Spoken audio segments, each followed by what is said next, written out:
Hi, my name is Andy Eastmond. I'm a Principal's First volunteer from Illinois, and our last conversation today is going to be a conversation with Sarah Longwell.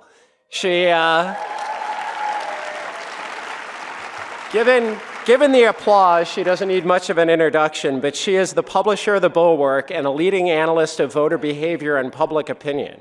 She has overseen extensive research into political realignment, persuasion, and the attitude of voters across the political spectrum. Her work focuses on understanding how citizens process political information, what motivates shifts in political identity, and how democratic norms can be reinforced through accountability and engagement. She'll be in conversation with Will Sommer, who is a senior reporter at The Bulwark, where he writes the False Flag newsletter on right-wing media and conspiracy theories. He's the author of Trust the Plan, QAnon, and the Conspiracy That Unhinged America. And I hope you enjoy the conversation. All right, thank you all for joining us. So Sarah, you and some of our Bulwark colleagues were just out in Minneapolis, and so I want to really kick things off with what you saw there. I think this is a story that has really interested the nation and concerned a lot of people, but also that, I think one of the things is that it's not over. I think there's been a sense the administration wants us to think it's over, that they're drawing down. So I want to know, what did you see out there? Yeah, do you guys mind if I stand up? I'm going to walk around a little bit. We were just in Minneapolis. We did 2 shows out there, and I can't tell you how moving it was to be out there. We both went to the memorials for Alex Preddy and Renee Good, and we went to the Whipple building, which is where, they're sort of both detaining people and then releasing them. And when they release people that they've been detaining, moms, little kids, they release them without their coats, without a phone, sometimes without shoes. And there are these people, a lot of 60-year-old women. They stand out there all day in the cold, and they bring them blankets, and they drop them off where they need to go, and they give them coats and food. And then there's this other group of people that stands there and just, plays Bob Dylan and waves American flags at the ICE agents as they drive by. And it's so cold out there. I was just spent the whole time being like, what kind of long underwear are you wearing, sir? Is it enough? Because it's fair. And, they're taking off their gloves and showing me their hand warmers, and they're out there every day and have been for months. And actually, they were like, what are you talking about? It's a beautiful day. It's perfectly, it's 20 degrees. This is nothing. They had 50,000 people out there for a protest, and it was 20 below. And the things that were amazing about all of it, listening to their stories, it was a bunch of things. One was, it's funny because I was looking at them and thinking about how brave they all were, but they wanted to tell me all the brave things that they'd seen other people do.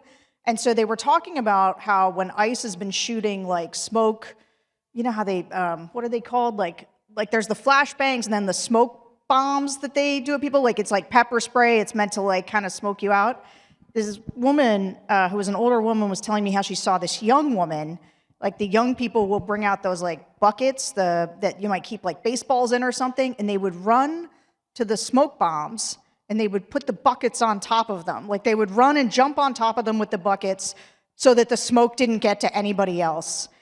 And I mean, the stories were they've built an underground doula network where people are going and delivering babies at their homes for people who are afraid to go outside or afraid to go to hospitals. You guys Bulwark Plus members in here?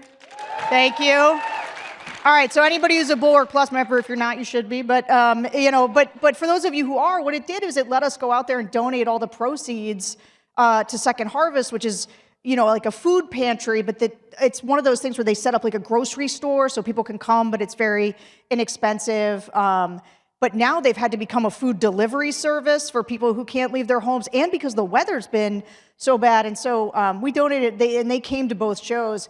But what was really striking to me is when we went to the Alex Preddy and Renee Good, the sites of where they were shot, and there were impromptu memorials where people come and put things, and they're not memorials like there's no designated place, so they're just on sidewalks, and there's community members that are there all the time tending to them, like moving the snow off of things and cleaning the signs and like taking care of them.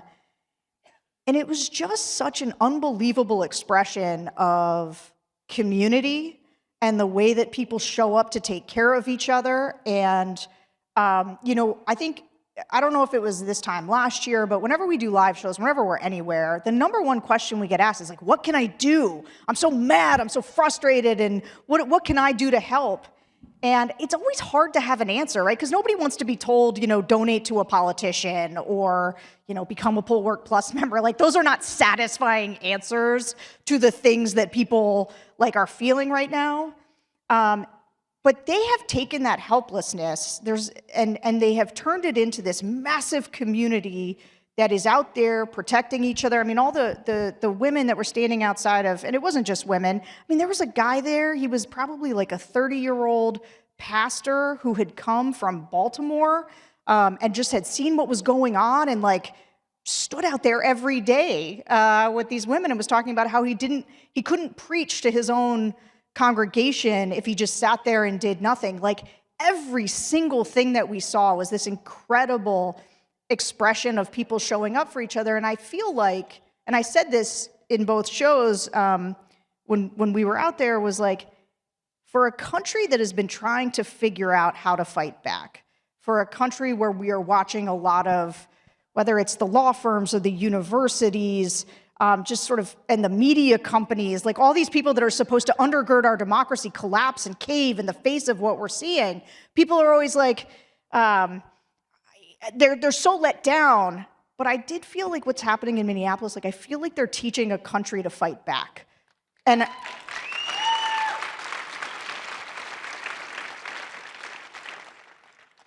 this is gonna sound cheesy, and I hear it as it's about to come out of my mouth, but I'm gonna say it anyway. Which is, that Mr. Rogers quote about like when terrible things are happening, look for the helpers. There was like strong helper inspirational energy on the ground, though. That sense of watching these people do this every day, especially, I don't know why the cold really left an impression on me, but it just like really ups the degree of difficulty. Like, it snows in DC and for 4 days, you get 2 inches and nobody can go anywhere. And they're out there and there was like an 8 inches of snow accidentally, but like they weren't expecting it. And they all just proceeded. And it just really was incredible. So anyway, that's what I saw when I was in Minneapolis. Oh, wait, sorry, there's more. One of the other things that they really wanted us to say to people, they were like, go and tell everyone. I think that they, when everything happened and blew up there, when Americans were getting shot in the streets, there was this, Anderson Cooper came, and the national media was there, and all eyes were on them. And then, obviously, they took, what's his fascist with the haircut? Greg Bovino.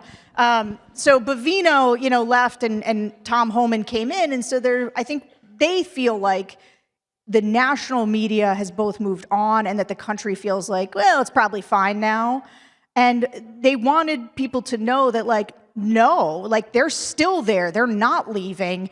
And in fact, I mean, they were just talking about the different tactics. Like, they've mostly changed tactics. It's like they'll put pride stickers. The ICE agents will put pride stickers on their car, or like anti-ICE stickers. And they're changing their license plates all the time because the people in Minneapolis now like know which ICE agents, like what their license plates are. And so all the people in Minneapolis have started putting Mexican flags on their cars so that they get, it was just, which I thought was so funny. But like, ICE is doing things just before we had gotten there. 2 female ICE agents had pretended to have car trouble outside of an immigrant's house that they wanted to, and so he came out to help them fix their car, and they arrested him.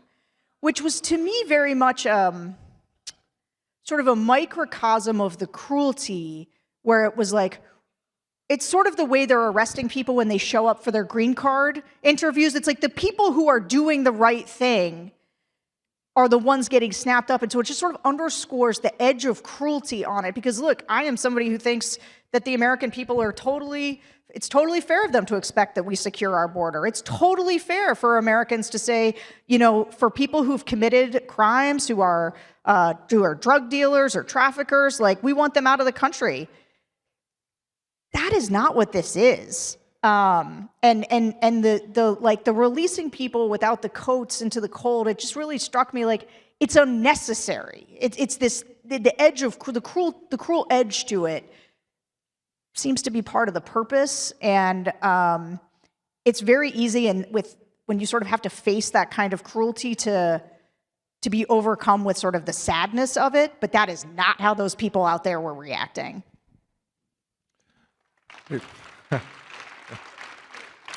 So you also spoke with Tim Walz, the governor out there. What is your sense of how elected Democrats are responding, there, and what can that tell us about how Democrats are responding more broadly? Yeah, Walz was funny because if you guys listen to the stuff that we do, you know that some of us at the Bulwark, I would say especially Tim and I, were not huge Tim Walz. We were like, no, he's a Democrats version of, or he's like what Democrats think will code for young men, not somebody who will actually inspire sort of men, which they were having a problem with. But he's also, so I think we were sort of critical of him as the vice president's choice, and yet he definitely wanted to come to the show. He wanted to mix it up with us when he walked on stage, because the crowd didn't know he was coming. And so when we brought him out, actually Tim did a bit that was funny. He was like, this is somebody that we at the Bulwark say nothing but nice things about and that we're huge fans of. And, we'd like to welcome to the stage Governor Josh Shapiro. And and Walz came out, and the crowd was so happy to see him, and they were so excited and on their feet. And I think he's a very excellent governor, and I think he's been I think for them, he's clearly very connected to the people there. I think they responded incredibly warmly to him. But, I was struck by both him and Senator Tina Smith, who also came to that show. These are extraordinarily kind people. They are very, very nice.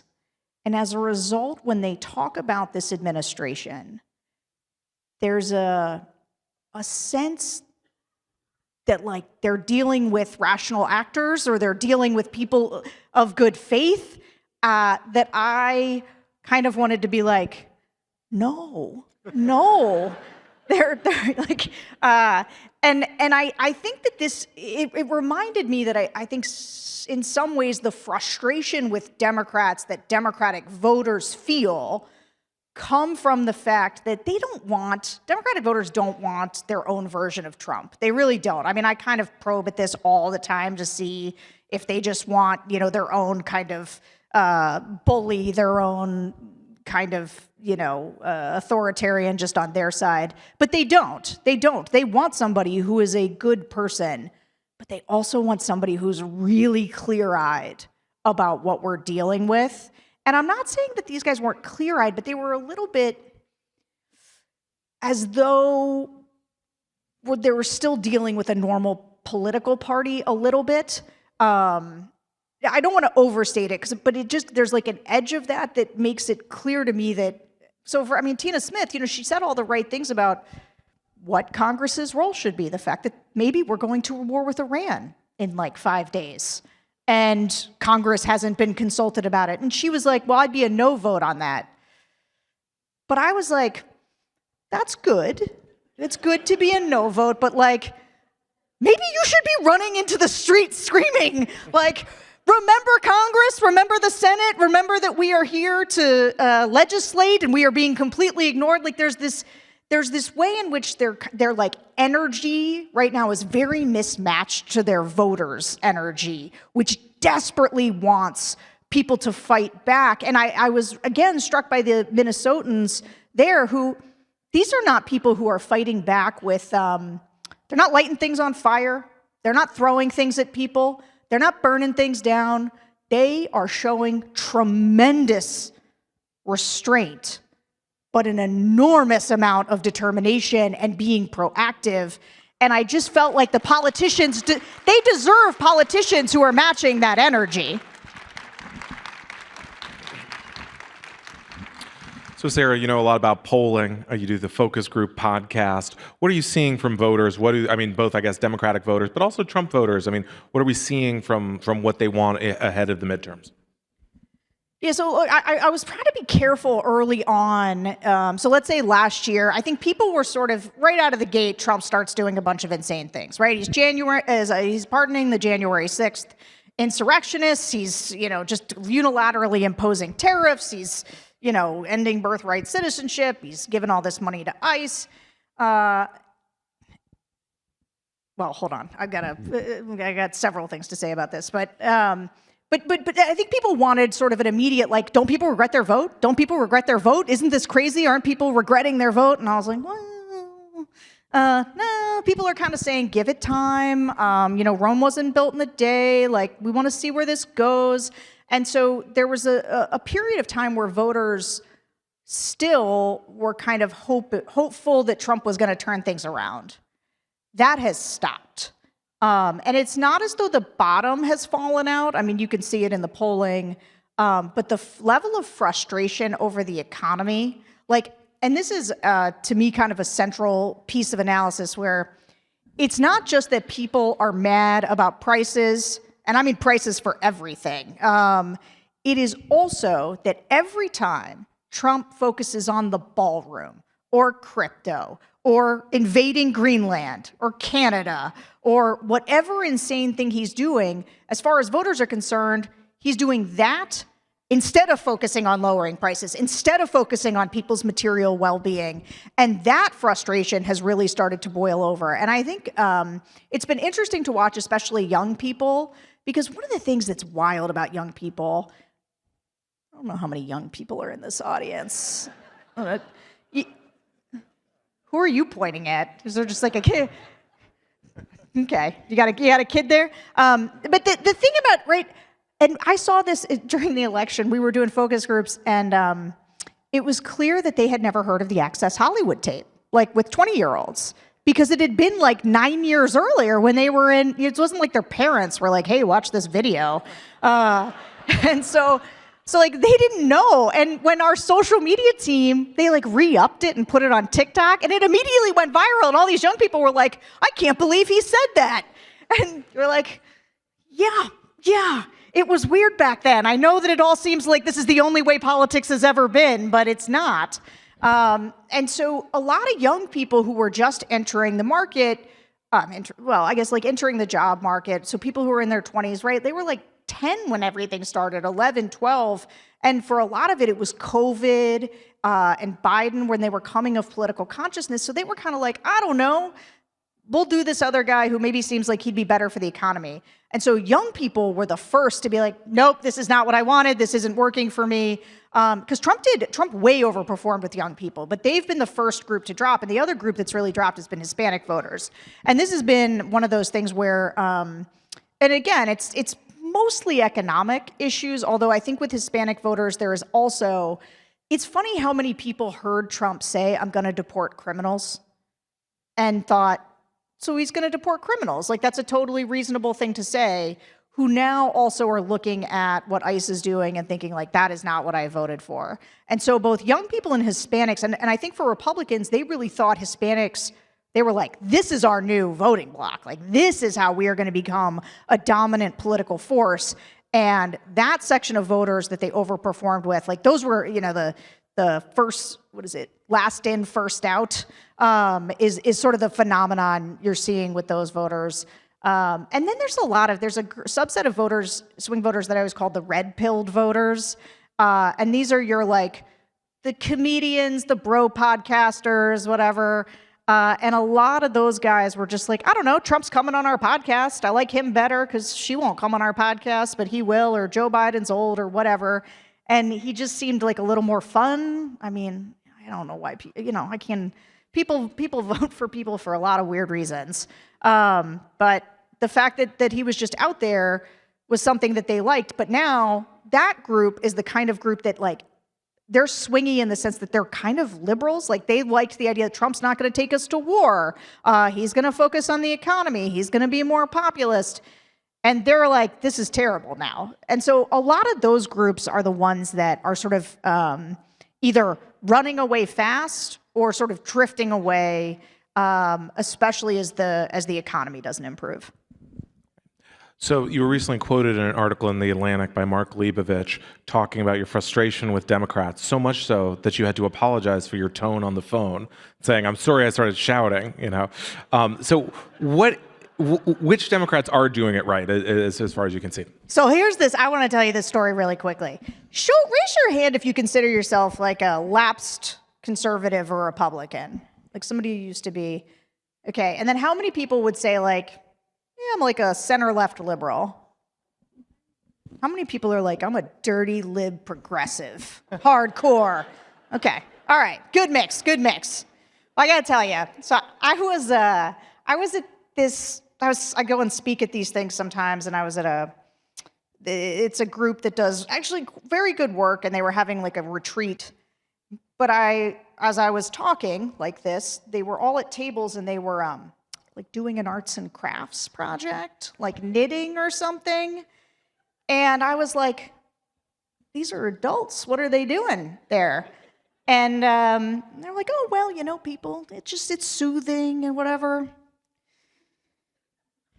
And so I had just come back from that when Leibovich called me, and he was calling me because to ask me about the Democrats and Ken Martin, who runs the DNC, and apparently Ken Martin was in hot water with his employees because he was going to make them come back to the office. And there was a real revolt about coming back to the office. And I started to scream into the telephone and say, Democrats are treating these people like kindergartners, and they are not built for when the fascists come. Like, you want to take Fridays off? You know who's not taking Fridays off? The ladies in Minneapolis who are standing out in the cold. Like, this is not the right energy for the moment. You have got to be built for something different. So I got very upset, and then I apologized. I was like, I'm sorry, I'm not yelling at you, obviously, but he quoted me. As this is like a really like a reporter trick to be like, and then she apologized for shouting into the phone. But I do think that there's something to, I always think about this, you know, there's a lot of us from the center right who, I don't know if it's because we're angrier or if we see things slightly differently, if we've just been closer up to it, but I desperately need Democrats to live what they're saying about the threat to democracy. You know, I had this boss.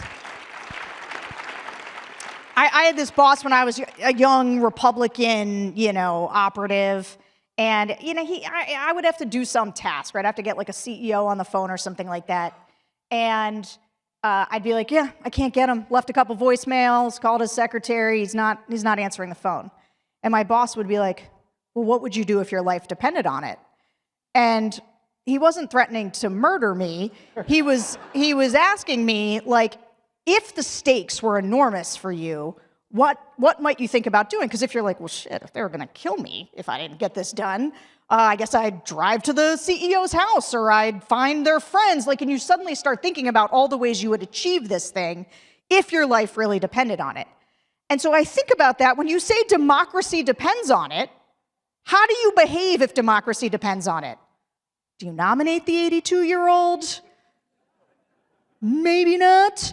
Do you have Fridays off? Take summer Fridays? Like, probably not, right? Like, you have the energy of a person who thinks that the stakes are enormous. And I think that what I just think a lot about is how Democrats understand that their voters are upset and that they want them to fight. But it's not just that they want, like, to fight, it's that would you act with the urgency that meets the thing you're saying, which is that our entire country is at stake? And I think, I don't, what was the question? But that's, Well, if there are any Democrats who, I guess the second part is if there are any Democrats you feel are acting with that urgency at the moment.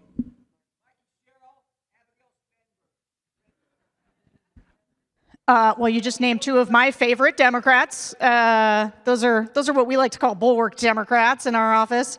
But it's funny.